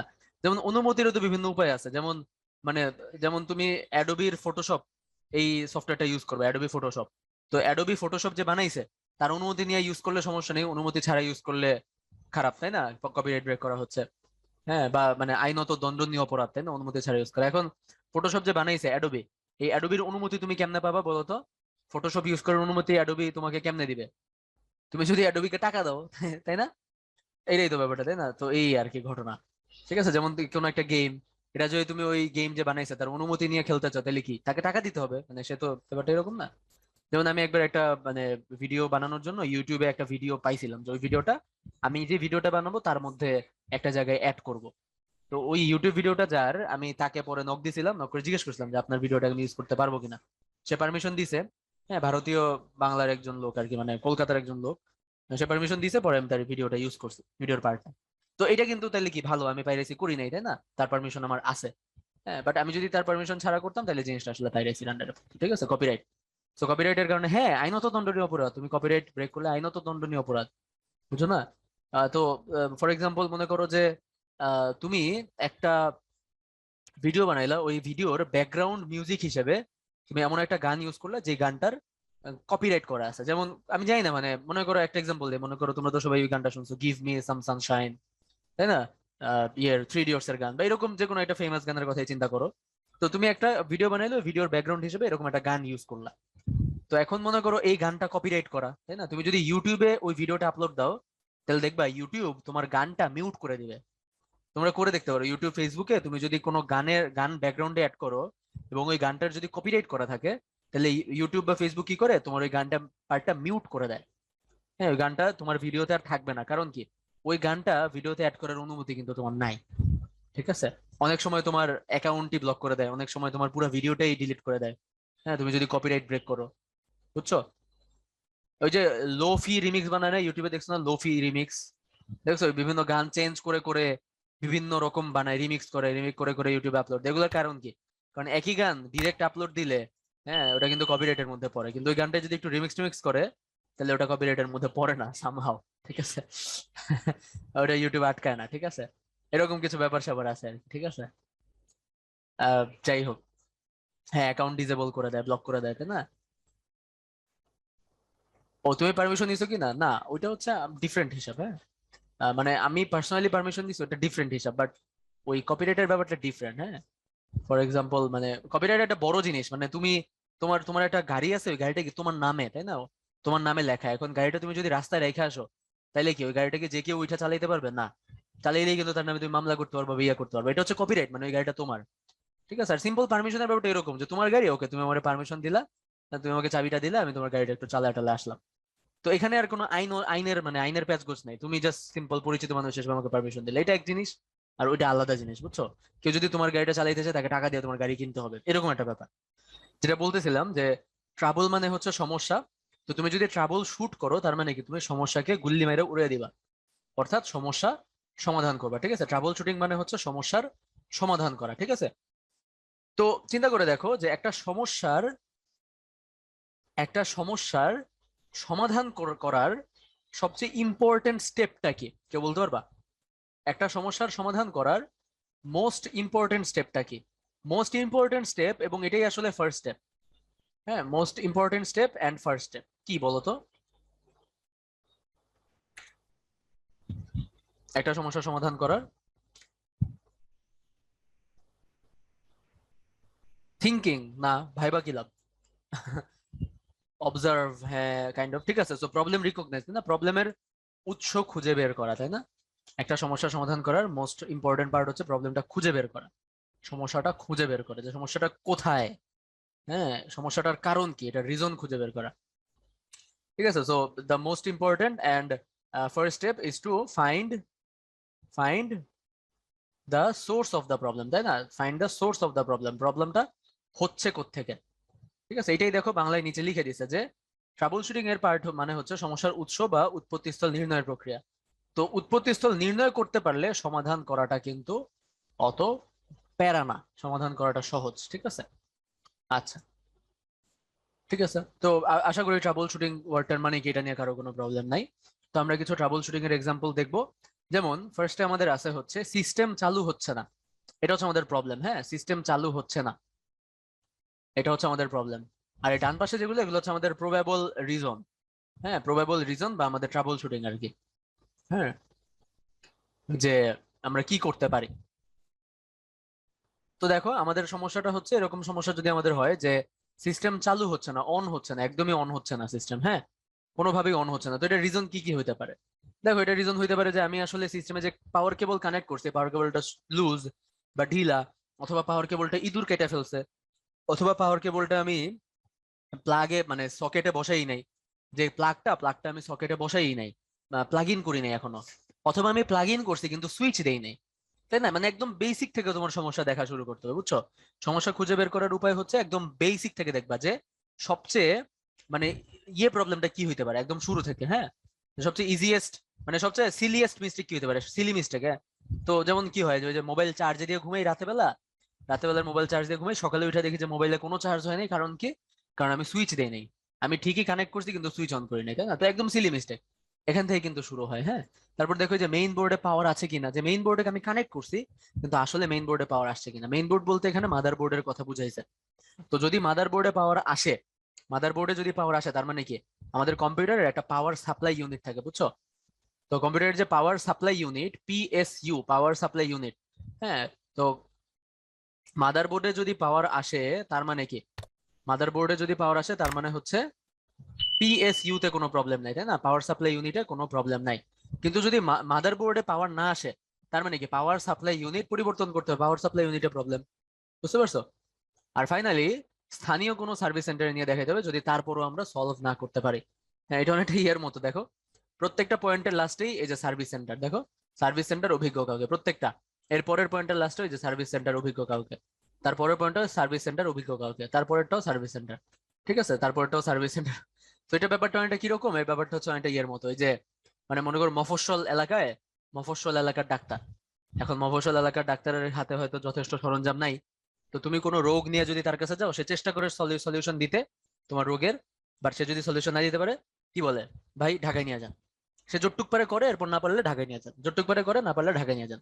আবার ঢাকাতেও মনে করো যে অনেক ইম্পর্টেন্ট জিনিসপত্র যেগুলা বিভিন্ন হাসপাতালে গেলে দেখবা যে ওই ওই চিকিৎসাগুলো তারা দেয় না, বলে কি যে ঢাকা মেডিকেল নিয়ে যান, কিছু হলেই বলে ঢাকা মেডিকেল নিয়ে যান। ঠিক আছে, তো এরকম আর কি যে আমাদের ট্রাবল শুটিং এর পার্টটা এরকম যে তোমাকে কিছু সলিউশন দিবে, তুমি যদি সলিউশন গুলো মেনটেন করো তাইলে হয়তো তুমি প্রবলেমটা সলভ করতে পারবে। বাট তাও যদি না পারো, কোনো সার্ভিস সেন্টারে নিয়ে অভিজ্ঞ কাউকে দেখাই যাবে, তাই না? আমরা অধিকাংশ ক্ষেত্রে একদম সবার আগে লাস্টের অপশনটা যাই, যে কোনো একটা প্রবলেম, ওকে কম্পিউটার যেখান থেকে কিনছি ওখানে ফোন দিলাম, ওখানে নিয়ে গেলাম, তাই না? সেফ থাকার জন্য আমরা এটা করি আসলে।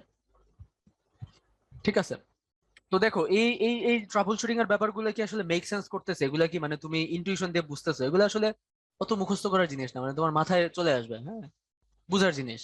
হ্যাঁ, জিনিসটা ফিল করার, ইনটিউশন থেকে চলে আসবে, তোমার কমন সেন্স থেকে চলে আসবে। তো এইগুলো কি সবাই বুঝছো? যেমন এই অপশনটা কি সবাই বুঝছো? সিস্টেম চালু হচ্ছে না, এটার যে সলিউশন গুলো, এই সলিউশন গুলো সবাই বুঝছো? পরীক্ষায় আসলে পারবা না? পরীক্ষায় আসলে পারবা, রাইট? আচ্ছা, হ্যাঁ easiest class, thank you so much, আমি নিজেও এটা বলতে চাইছিলাম, ইজিয়েস্ট ক্লাস, রাইট? পরীক্ষায় আসলে পারবা, ওকে ভেরি গুড। তাহলে দেখো আমরা পরেরটাও একটু দেখে ফেলি। এখানে বলতেছে যে সিস্টেম সঠিকভাবে চলতেছে কিন্তু মনিটরে কিছু দেখা যাচ্ছে না, এটা কি হইতে পারে, কি কারণ হইতে পারে? তো মনে করো যে সিস্টেম ঠিক মতো চলতেছে, হ্যাঁ মানে অন হয়েছে, তোমার সিস্টেমটা অন হয়েছে, অন হইলে অনেক সময় একটা সাউন্ড হয়। সিস্টেম যদি অন হয় তখন অনেক সময় একটা সাউন্ড হয়, অনেক সময় ভিতরে লাইট থাকে, তাই না? লাইট জ্বলে ওঠে।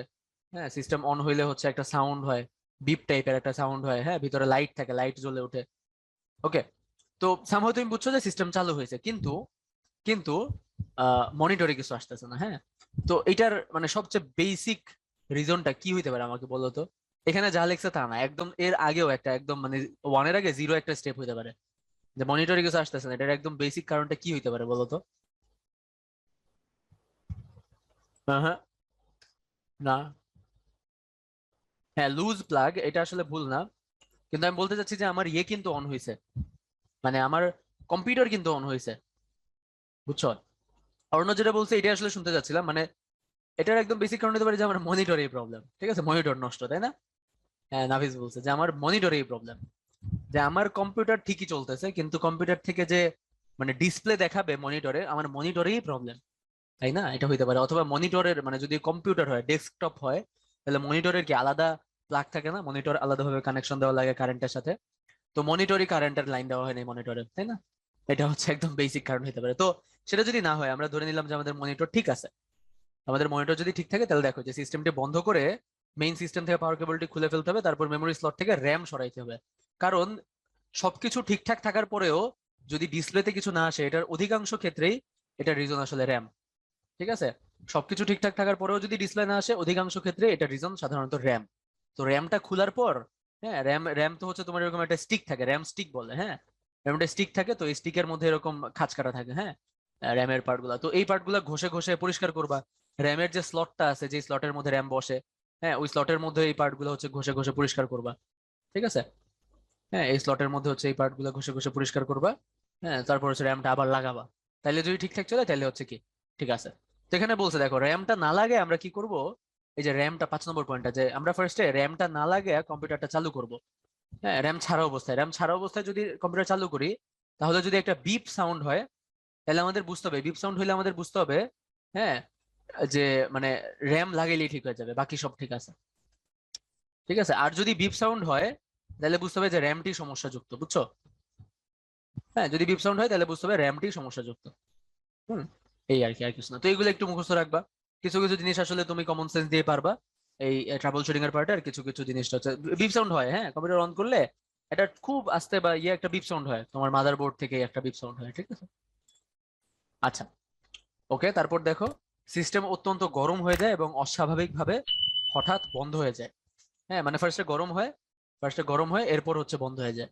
হ্যাঁ তো এটার কি রিজন হইতে পারে, রিজন হইতে পারে যে তোমার ভিতরে যে কুলিং ফ্যান আছে, কুলিং ফ্যান গুলা ঠিক মতো কাজ করতেছে না, তাই না। রিজন হইতে পারে ভাইরাস, নাকি। তো এছাড়াও একটা রিজন হতে পারে, এখানে লেখা আছে যে তুমি কেসিংটা খুলে, হ্যাঁ মাদারবোর্ড থেকে সিপিইউর সাথে ফ্যানটা সরাইতে হবে। সিপিইউর সাথে একটা ফ্যান লাগানো থাকে, ওই ফ্যানটা সরাবো প্রসেসরের সাথে, কিন্তু ওই প্রসেসরটা সরাবো না। হ্যাঁ প্রসেসরের যে একটা স্লট থাকে, ওই স্লটের উপর কিন্তু একটা ফ্যান লাগানো থাকে, ঠিক আছে। তো ওই প্রসেসরের স্লটের উপর থেকে ফ্যান সরাইতে হবে। এখানে যত ট্রাবল শুটিং এর কথা বলছে, সব ট্রাবল শুটিং কিন্তু ডেস্কটপের জন্য, কোনোটাই কিন্তু ল্যাপটপের জন্য না। এখানে যত ট্রাবল শুটিং এর কথা বলছে সব ট্রাবল শুটিং ডেস্কটপের জন্য, ল্যাপটপের জন্য না।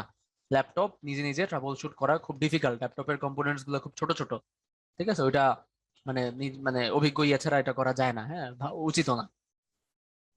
আচ্ছা দেখো, তো সিপিইউর উপর আমাদের যে ফ্যানটা থাকে প্রসেসরের উপর, ওই ফ্যানটা আমরা খুলে ফেলবো, ঠিক আছে।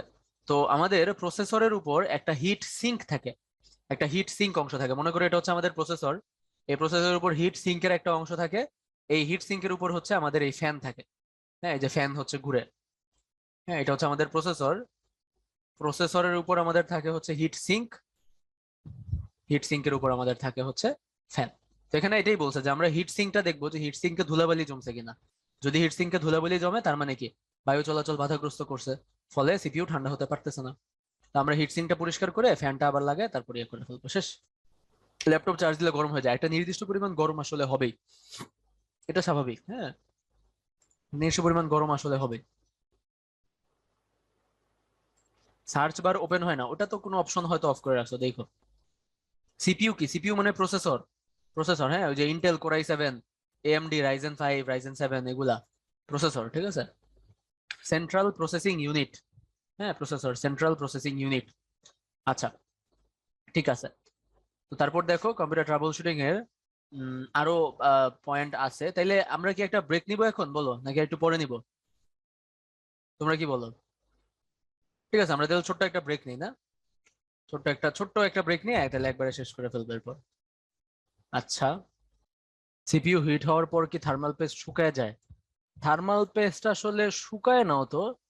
থার্মাল পেস্টের কাজ আসলে মানে হিট ট্রান্সফার করা, একটু ভালো হিট ট্রান্সফার করে। মানে সিপিইউর আউটার লেয়ারটা কি একটা মেটাল, আবার তুমি যে ফ্যানটা লাগাবো ওই ফ্যানটার মানে হিট সিঙ্ক, যেটা হিট সিঙ্কের আউটার লেয়ারটাও কি একটা মেটাল। দুইটা মেটালের মধ্যে যেন ভালো হিট ট্রান্সফার হয় জন্য থার্মাল পেস্টটা থাকে, যেন কোনো ঘর্ষণ বা ইত্যাদি না হয়। আচ্ছা, কোনো ডিভাইস যদি চার্জে দিয়ে রাখি, সম্পূর্ণ চার্জ হওয়ার পরও যদি প্লাগের সুইচ অন থাকে তখন কি হয়? তো কিছু কিছু ডিভাইস আছে যেগুলো ইন্টেলিজেন্ট, একবার পুরোটা চার্জ হয়ে গেলে ওটার চার্জ নেয় না। আবার কিছু আছে যে তোমার পুরা চার্জ হয়ে গেছে, তারপরে মনে করো মোবাইল, তোমার পুরো মোবাইল চার্জ হয়ে গেছে, তারপরে কিন্তু মোবাইলটা পাওয়ার অন আছে। তাহলে মোবাইল পাওয়ার অন থাকলে একটু হলেও তো চার্জ খায়, তাই না? তাহলে 100% চার্জ হয়েছে একদম, তারপর একটু চার্জ লস হয়েছে, তাহলে আবার 99.99% হয়েছে, তারপর আবার সেখান থেকে চার্জ নিয়ে 100 হয়। আবার একটু চার্জ খায় 99.99%, আবার সেখান থেকে চার্জ নিয়ে 100 হয়। তো এরকম বারবার চার্জ আপ ডাউন করতে থাকে এই কারণে। ঠিক আছে, এই কারণে বলে হচ্ছে মোবাইল চার্জে দিয়ে না ঘুমাইতে, বুঝছো?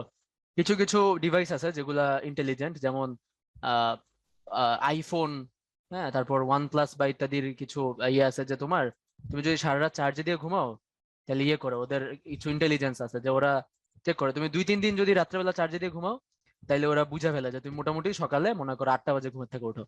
তাহলে তুমি যদি সকাল 8টা বাজে ঘুম থেকে উঠো, তাইলে সে ওই সারা রাত 80% পর্যন্ত চার্জ দিবে, তারপর সকাল 8টা বাজার 15 মিনিট আগে থেকে বাকিটুকু চার্জ দিবে, বাকি সময় চার্জ অফ রাখবে, জানো? মানে অপটিমাইজ থাকে চার্জটা, বুঝছো? এই যে অপটিমাইজ নাইট চার্জিং, এটাই। হ্যাঁ, চার্জটা যেন অপটিমাইজ হয়, যেন বারবার তোমার ব্যাটারিটা ড্রেইন না হয়। আমি বুঝাতে পারছি? 100% করে রাখলে সমস্যা কি? 100% করে রাখলে সমস্যা হচ্ছে যে একটু চার্জ খরচ হবে, আবার কিন্তু মোবাইলটা চার্জ হবে, আবার একটু চার্জ খরচ হবে, আবার চার্জ চার্জ হবে, তাই না? তো চার্জ কেন খরচ হবে সেটা তো বুঝতে পারতেছো, কারণ মোবাইল তো অন, তাই না? মোবাইল তো অন, লাইক ব্যাকগ্রাউন্ডে কিছু কিছু জিনিস তো মোবাইলে চলে, তাই না? সো একটু একটু চার্জ খরচ হবে, আবার একটু চার্জ হবে। সো ওই ব্যাটারির বারবার লাইফ সাইকেল খরচ হয়। তো একটা ব্যাটারির যত লাইফ সাইকেল বেশি খরচ হবে, ব্যাটারিটা তত তাড়াতাড়ি নষ্ট হয়ে যাবে। এগুলো তোমরা বুঝবা আরো ভালো পড়বা সামনে, বা নিজেরও টুকটাক ঘাটাঘাটি করো যাদের ইন্টারেস্ট আছে। তো আমাদের কিউএনএ তে কয়েকটা কোয়েশ্চেন আসছে, আমরা একটু দেখি। ওটিপির ফুল মিনিং হচ্ছে ওয়ান টাইম পাসওয়ার্ড। ল্যাপটপে চার্জ দিলে ল্যাপটপ এত গরম হয়ে যায়, ল্যাপটপ হ্যাং হয়ে যায়। গরম হয়ে হ্যাং হয় এটা আসলে তোমার ল্যাপটপের স্পেসিফিকেশন দেখো, ভিতরে ফ্যান ট্যান দেখো ঠিক আছে কিনা। না, যে মানে তোমার ল্যাপটপে আসলে আই ডোন্ট নো, দেখো সমস্যা তো অনেক জায়গায় হয়। সিপিইউর পুরো নাম হচ্ছে সেন্ট্রাল প্রসেসিং ইউনিট। নার্সিসিজম মানে হচ্ছে নিজেকে অনেক ভালো মনে করা, এটা হচ্ছে নার্সিসিজম। হ্যাঁ, আত্ম অহংকার হচ্ছে নার্সিসিজম। তো দেখো আমাদের এই যে 4 নম্বর পয়েন্ট, এটা আমি তোমাদের জন্য ওপেন করে রাখছিলাম, তোমরা কেউ কেউ হয়তো পড়ছো, যে কোন রূপ উত্তপ্ত হওয়া ছাড়াই, মানে গরম হওয়া ছাড়াই কম্পিউটারটা বন্ধ হয়ে যায়। এটার একটা রিজন কি হইতে পারে বলো তো? ভাইরাস, তাই না? ভাইরাস অনেক সময় কম্পিউটারকে অটো অন অফ করে, তাই না? তো এখানে দেখো কি বলছে, যে কম্পিউটারের মাদারবোর্ডের ভিতর একটা ক্যাপাসিটর থাকে। তো মাদারবোর্ডের ভিতরে যে লিক যুক্ত বা ত্রুটিপূর্ণ ক্যাপাসিটর উপর থেকে খুলে আসছে, এরূপ চোখে পড়ে কিনা। সো মাদারবোর্ডের ভিতর কোনো লিক ওয়ালা বা উপর থেকে খুলে আসছে এরকম ক্যাপাসিটর পাও কিনা দেখবা। দেখে ওইরকম যদি ক্যাপাসিটর পাওয়া যায় যেটা খুলে আসছে বা যেটা ত্রুটিপূর্ণ, ওই ক্যাপাসিটরটা যদি চেঞ্জ করে দাও তাইলে ঠিক হয়ে যাবে। আবার একটা কি বলছে, যে কম্পিউটার কম্পিউটার মানে চালু অবস্থায় কম্পিউটারটা খুলতে হবে।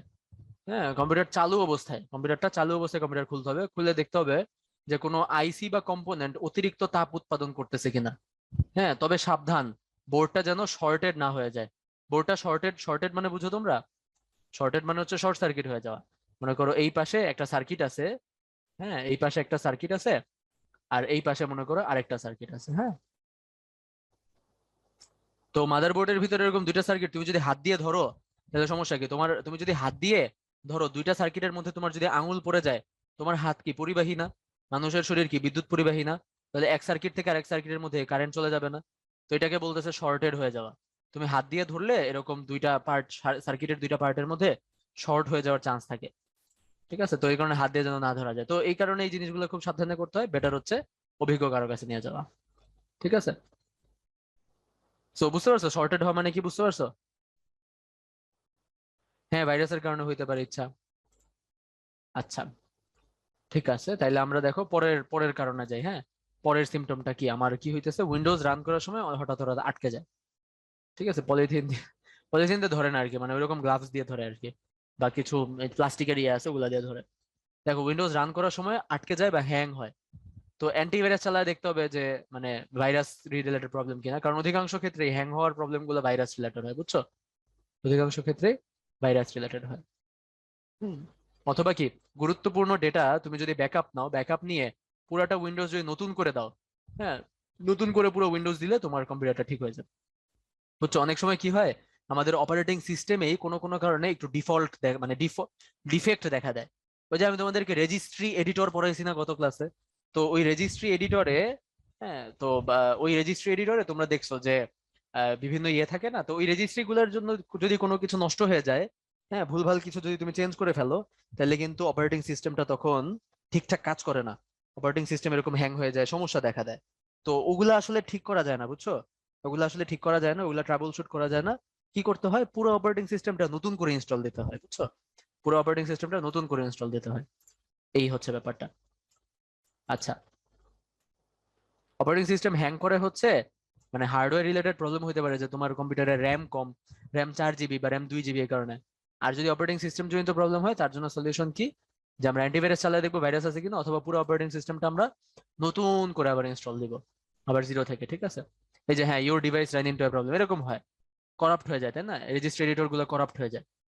আচ্ছা, ঠিক আছে, ছবিটা বিস্ময়কর। আচ্ছা, তো এরপর আমাদের যে টপিক আছে সেটা হচ্ছে কম্পিউটার ও ইন্টারনেটে ব্যবহারের আসক্তি। হ্যাঁ, ব্যবহারের আসক্তি। সো কি ব্যাপারটা, যে আমাদের কম্পিউটার মানে আমরা তো চালাই, ছোট বড় সবাই চালায়, বাট আসক্তি বা অ্যাডিকশনের পার্টটা আসলে কোথায়? একটা জিনিস অনেকক্ষণ ধরে চালানোই কি আসক্তি, আমাকে বলো তো? একটা জিনিস অনেকক্ষণ ধরে ব্যবহার করা, অনেকক্ষণ ধরে চালানো, এটাই কি আসক্তি? না, এটা কিন্তু আসক্তি না, তাই না? যেমন ফর এক্সাম্পল, আমি আমি কি আমি একজন কম্পিউটার ইঞ্জিনিয়ার, তো আমি তো সারাদিন কম্পিউটার চালাই, তাই না? তা আমি কি অ্যাডিক্টেড? মানে ব্যাপারটা এরকম না। তো আসক্তি মানে কি, যে তুমি মানে, হ্যাঁ, তোমার অলওয়েজ চালাইতে ইচ্ছা করবে, অলওয়েজ, মানে আসক্তি মানে যে জিনিসটা তোমার অলওয়েজ করতে মন চাবে। হ্যাঁ, অলওয়েজ করতে মন চাবে। হ্যাঁ, বা তুমি নিজেকে কন্ট্রোল করতে পারবে না। হ্যাঁ,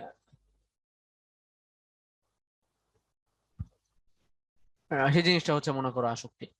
ঠিক আছে, আরো আরো হয়তো স্পেসিফিক ইয়ে দেওয়া যায়, ডেফিনেশন দেওয়া যায়, তো মোটামুটি এরকম আর কি। হ্যাঁ, যেমন মনে করো যে অধিকাংশ ক্ষেত্রেই আমাদের মানে যুব সমাজ, আমাদের কিশোর সমাজ, তরুণ সমাজ গেম এবং সোশ্যাল মিডিয়া এই দুটা জিনিসে অ্যাডিক্টেড হয়, তাই না? অধিকাংশ ক্ষেত্রেই গেম এবং সোশ্যাল মিডিয়াতে অ্যাডিক্টেড হয়। গেমে অ্যাডিক্টেড বলতে সারাদিন গেম টেম খেলে, যেমন খুব ছোট ছোট বাচ্চা, আহ, ইয়ে দেখছি আমি, ছোট ছোট পোলাপান সারাদিন কম্পিউটার সামনে বসে থাকে, বাসায় কে আসলো কে গেল। হ্যাঁ, ইভেন আমার কাজিন বা এরকম মানুষজনও আছে, যে গেলাম যে তার কোনো খবরই নেই আমি বাসায় আসছি। ঠিক আছে, খাইতে ডাকলে খাইতে যায় না, সারাদিন কম্পিউটার সামনে বসে থাকে, চোখ নষ্ট করে ফেলছে। মানে খুব প্রোডাক্টিভ কিছু হচ্ছে না, তাই না? সো গার্জিয়ানদের ব্যাপারগুলো দেখা হচ্ছে, যাই হোক।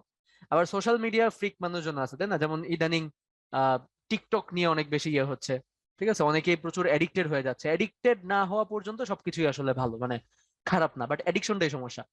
হ্যাঁ, যেমন for example social media freak কিছু মানুষ যারা মানে অনেক বেশি শো অফ করতে চায় সোশ্যাল মিডিয়া নিয়ে তাদের জীবন, সোশ্যাল মিডিয়াতে তারা নিজেদেরকে কেমন দেখাচ্ছে, এটাই তাদের জীবন মরণ, তাই না? এরকম আমি একটা পোস্ট দেখছিলাম ফেসবুকে রিসেন্টলি, যে কয়েকটা ছেলে মেয়ে মিলে সেরাটনে গেছে, হোটেল ইন্টারকন্টিনেন্টাল, জানোই তো, 5 স্টার। সো ওখানে যে তারা বিভিন্ন জায়গায় ছবি টবি তুলে তারা চলে আসছে, লাইক দ্যাটস ইট। হ্যাঁ, ওখানে রেস্টুরেন্টে গিয়ে, ওখানে সেরাটনের রেস্টুরেন্টে যে কিছু খায় নাই, কিছু করে নাই, কোনো কিছু অ্যাভেল করে নাই। তো ব্যাপারটা কি, মানে পুরাটাই কি সোশ্যাল মিডিয়া কেন্দ্রিক হইলো না? যে মানুষ মানে পার্কে যায় কেন, মানে মানুষজন ঘুরতে যায় কেন, মন ভালো করার জন্য পার্কে যায় কেন, একটু হাঁটার জন্য, মুক্ত বাতাসের জন্য। সো মানে অলওয়েজই তুমি যদি এই যে ছবি তোলা বা এই ব্যাপার স্যাপার গুলা নিয়ে ইয়ে থাকো, মানে এটা কি সোশ্যাল মিডিয়া ফ্রিক, মানে তুমি তোমার জীবনটা ওই জায়গায়, তাই না? তো এটা সমস্যাটা কই? সমস্যাটা হচ্ছে যে এটার এই জিনিসগুলোর প্রবলেম হয় হচ্ছে মানুষের মেন্টাল, যে মানুষের অ্যানালিটিক্যাল এবিলিটি কমে যায়, তোমার চিন্তা ভাবনার ক্ষমতা কমে যাবে, বুঝছো? অ্যানালিটিক্যাল এবিলিটি কমে যায় মানুষের। তুমি এই যে ম্যাথ করা থেকে শুরু করে সবকিছুতেই অ্যানালিটিক্যাল এবিলিটি লাগে, রাস্তা পার হওয়া, ম্যাথ করা, হ্যাঁ, এই যে একটা মেসেজ লিখতেছো, সবকিছু অ্যানালিটিক্যাল এবিলিটি লাগে। যেমন তুমি ক্লাস 4-এ যে ম্যাথ গুলা করছো, ওগুলা তোমার এই অ্যানালিটিক্যাল চিন্তা ভাবনা করার এবিলিটি একটু বাড়াইছে, যে কারণে ক্লাস 5-এ তুমি নতুন ম্যাথ করতে পারছো। 5-এ ম্যাথ করার পর তোমার এবিলিটি একটু বাড়ছে, তুমি 6-এ নতুন নতুন ম্যাথ করছো। সো মেন্টালি এই প্রবলেমটা দেখা দেয়, হ্যাঁ, মানুষজন ইয়ে হয়ে যায়। ফিজিক্যাল প্রবলেম কি, সারাদিন তুমি স্ক্রিনের দিকে তাকিয়ে থাকবা, তোমার চোখ নষ্ট হয়ে যাবে, তাই না? চোখে প্রবলেম দেখা দিবে, তোমার ঘাড়ে প্রবলেম দেখা দিবে, সারাদিন বসে থাকার জন্য তোমার মেরুদণ্ডে প্রবলেম দেখা দিবে, তাই না? এখানে বোধহয় দেখা যাচ্ছে না, মেরুদণ্ডে প্রবলেম দেখা দিবে, মেরুদণ্ড। ঠিক আছে। আর এছাড়াও মানুষের সোশ্যাল লাইফেও কি প্রবলেম থাকে না বলো তো?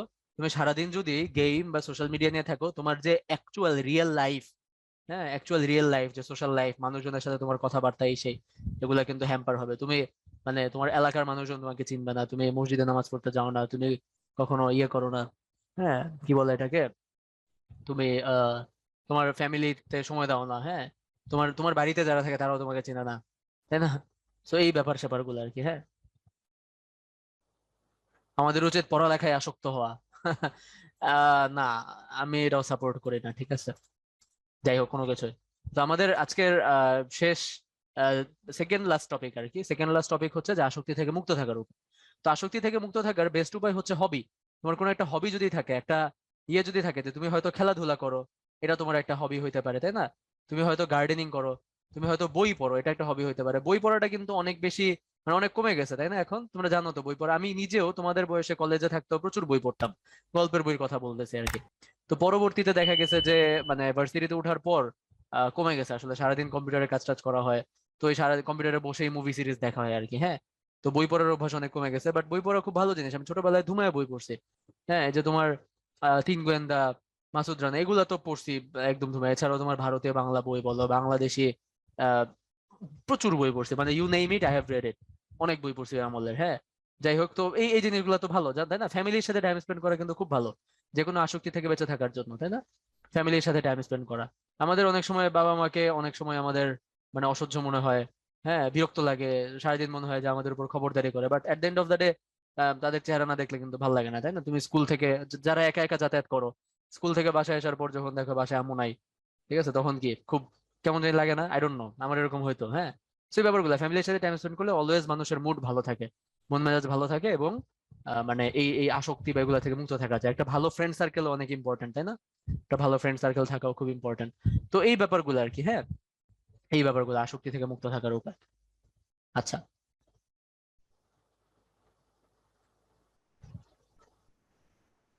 ল্যাপটপে সারাদিন বই পড়তে, তাই না? চশমা লাগে, হ্যাঁ। তো ওই যে ল্যাপটপে পিডিএফ বই পড়ে, হ্যাঁ এটা এটা ভালো, মানে ভালো না আবার, ঠিক আছে? তো বই পড়লে আসলে তোমার মানে হার্ড কপি পড়া উচিত, প্রিন্টেড কপি, প্রিন্টেড ভার্সন পড়া উচিত। হ্যাঁ, যেমন আমার ফ্রেন্ড একটা বই লিখছে, তো বইটা আমি কিনছি 1 মাস হয়ে গেছে, প্রায় 1 মাস না, 3 সপ্তাহের মতো হয়ে গেছে। হ্যাঁ, তো মানে বইটা নাকি ভালো, আমি অনেক রিভিউ টিভিউ পাইলাম, জাস্ট বিকজ ফ্রেন্ড লেখছে দেখে কিনছি তা না, বইটা নাকি আসলে ভালো। বইটার নাম হচ্ছে অনার্য দেব, ঠিক আছে? অনার্য দেব থ্রিলার। তো কিনছি যে 2 সপ্তাহ 3 সপ্তাহ হয়ে গেছে, বাট আহ আমার নিজেরই এখনো 1 পৃষ্ঠাও ধরা হয়নি, ঠিক আছে? তো ওই যে বললাম আসলে মানে এখন সময় করে হওয়া ওঠে না, বাট খুব ভালো অভ্যাস, মানে আমার ইচ্ছা আছে এটা আবার কন্টিনিউ করার। হ্যাঁ, হার্ড কপি কেন পড়া উচিত? বিকজ হার্ড কপি মানে তুমি সফট কপি পড়লে মানে কম্পিউটার স্ক্রিনের দিকে তাকায় থাকলে তো আলটিমেটলি ওই চোখ নষ্ট হইলোই, বা তুমি সারাদিন কম্পিউটারে বসে থাকলা, তাহলে লাভ কি? ঠিক আছে। সঞ্জিত কুল। গেম খেলেন? হ্যাঁ, গেম খেলি, এটাও একটা ব্যাপার যে এত বেশি গেম খেলা হয় এখন যে বই পড়া হয় না, ঠিক আছে? আচ্ছা, আসক্তি, তো ওই যে সংজ্ঞা বললাম যে সারাদিন কোনো একটা কাজ করাই আসক্তি না আসলে। মানে সে তোমার কোনো একটা কিছু ভাল লাগলে ওটা করা একটা ব্যাপার, আর একটা জিনিস হচ্ছে ওই জিনিসটা তুমি কন্ট্রোল করতে পারতেছ না, তুমি বারবার ওটা, যেমন তুমি মানে পড়তে বসলেই তোমার হাতের কাছে মোবাইল থাকলে বারবার মোবাইলে হাত চলে যায়, মোবাইল টিপো সারাদিন, এটা আসক্তি, যে ইউ কান্ট কন্ট্রোল ইট। কিন্তু তোমার এখন ফ্রি টাইম, তোমার পরীক্ষা শেষ, তোমার বার্ষিক পরীক্ষা শেষ, বছরের শেষ, ডিসেম্বর মাস মনে করো, তখন তুমি সারাদিন মোবাইলে গেম খেলো না, যাই করো না, মানে তুমি কম্পিউটার, তো ওইটা তো আসলে আসক্তির পর্যায়ে পড়ে না, বুঝাইতে পারছি? এটা হচ্ছে আসক্তি, ঠিক আছে? আমি কি গেম খেলি? আমি অনেক গেমই খেলি, সারাদিন যেটা খেলি সেটা হচ্ছে ফিফা। ফিফা সারাদিন খেলি, আর মানে আদার দেন দ্যাট অনেক গেমই খেলি আর কি। হ্যাঁ, যাই হোক, সো আসক্তি থেকে মুক্ত থাকার এরকম র্যান্ডম বহুত উপায় আছে, আমরা এগুলো আর কি ফলো করার চেষ্টা করবো। সো মোটামুটি আমাদের দেখো কপিরাইট আইনের প্রয়োজনীয়তা, তো আমরা কপিরাইট আইনের প্রয়োজনীয়তা নিয়ে কথা বলছিলাম, তাই না? যে মানে আমাদের যে লেখক, যে শিল্পী, যারা মৌলিক কাজকর্ম করে, যারা এই যে সৃজনশীল কাজ করে, হ্যাঁ তারা কিন্তু মানে ডিমোটিভেটেড হবে, তাই না? কেউ যদি একটা বই লিখে টাকা না কামাইতে পারে, সে কি পরবর্তীতে একটা বই লিখবে না? তাহলে তার এই যে সৃজনশীলতা, এটা কিন্তু হারিয়ে যাচ্ছে, সমাজ কিন্তু একটা সৃজনশীল মৌলিক লেখক হারাইতেছে। এবং এই সৃজনশীলতা, মৌলিকতা, এই ব্যাপারগুলো যে শুধুমাত্র মানে ছবি আঁকা আর্টিস্টদের বা গান বানানো বা লেখালেখি বই লেখা এগুলোর মধ্যেই সীমাবদ্ধ না। তুমি চিন্তা করে দেখো, তুমি এমন একটা সফটওয়্যার বানাইলা, মানে একটা অ্যাপ বানাইলা, যেটা বাংলাদেশের সমাজের একটা এক্সিস্টিং প্রবলেম সলভ করে, যেমন মনে করো পাঠাও, পাঠাও যে অ্যাপটা যখন ফার্স্ট বানানো হয়েছিল ওটা কিন্তু একটা যুগান্তকারী ব্যাপার ছিল, যে আমাদের বাংলাদেশের যে মানে মানুষের যাতায়াত, যাদের মোটরসাইকেল আছে তারা মোটরসাইকেল শেয়ার করলো, যাদের মোটরসাইকেল নাই তারা মোটরসাইকেল শেয়ার করে, হ্যাঁ মানে তোমার তাড়াতাড়ি চলে যেতে পারলো ইয়েতে, কি বলে, তাদের অফিস আদালতে, তাই না? তো এটা যুগান্তকারী একটা ব্যাপার ছিল, এটা একটা প্রবলেম সলভ করছে, এটাও কিন্তু একটা সৃজনশীলতার ব্যাপার, তাই না? যদিও পাঠাও অ্যাপটা মানে উবার, উবার নামে যে ইন্টারন্যাশনাল যে এটা ছিল ওটাকে নকল করে বানাইছে, বাট স্টিল করছে তো, তাই না? তো এই ব্যাপারগুলো আমি বলতে চাচ্ছি যে মানে এটা একটা এক্সাম্পল দিলাম, মানে সৃজনশীল জিনিস কিন্তু যে কোনো ক্ষেত্রেই হইতে পারে, বুঝছো? হ্যাঁ, তুমি একটা সৃজনশীল বই লেখলা, হ্যাঁ একটা মানে পড়ালেখার বই লেখলা, হ্যাঁ মনে করো যে বইটা আসলে খুবই ভালো, ওই বইটা পড়ে মানুষজন আসলে অনেক কিছু জানতে পারলো, মানে নট লাইক জাস্ট ফিকশন যে তুমি গল্পের বই লেখলা, না। মনে করো যে তুমি বড় হয়ে অনেক মানে লাইক কামেল মানুষ হইলা, পরবর্তীতে তোমাদের এই যে 9-10-এর যেই ফিজিক্স কেমিস্ট্রি বই বা ইন্টারমিডিয়েটের যে ফিজিক্স কেমিস্ট্রি বই, এই বইগুলো তুমি একটা বই লেখলা, মনে করো কথার কথা। তো এত ভালো এত সুন্দর করে একটা বই লেখলা যে ওই বইটা পড়ে পোলাপান অনেক ভালো বুঝতে পারতেছে, আগের বইগুলো আছে তোমার বইটা অনেক ভালো। এটাও কিন্তু ইম্পর্টেন্ট, এগুলো কিন্তু সৃজনশীল কার্যের বিকাশের অন্তর্গত, তাই না? তো শুধুমাত্র যে মানে আর্ট, আর্টিস্ট, হ্যাঁ এগুলাই আসলে না, মুভি বা মানে গান, এগুলাই আসলে মানে শিল্প না, এগুলাই আসলে সৃজনশীল কাজ না। সৃজনশীল কাজ যে কোনো রকমই হইতে পারে, বুঝছো? তো যতদিন মানুষজন সৃজনশীল কাজকর্মের মূল্যায়ন পাবে ততদিন কিন্তু মানুষ সৃজনশীলতা চর্চা করবে। যেদিন মূল্যায়ন পাবে না, যেটা আমাদের হয় তাই না, মূল্যায়ন কিন্তু আসলে পায় না, যে কোনো একটা সৃজনশীল কাজ করলে কিন্তু আসলে ওটা মানে নকল হয়ে যায়, এই হয়ে যায় সেই হয়ে যায়, সে কারণে কিন্তু আসলে সৃজনশীল চর্চা অনেক কম হয় বাংলাদেশে, তাই না? হ্যাঁ, কখন মোবাইল ধরে নিজে না, ক্ল্যাশ অফ, সরি সিওডি মানে তো ইয়ে কল অফ ডিউটি না খেলে না, খেলছি আর কি, হ্যাঁ আগে, তো রেগুলার খেলে না।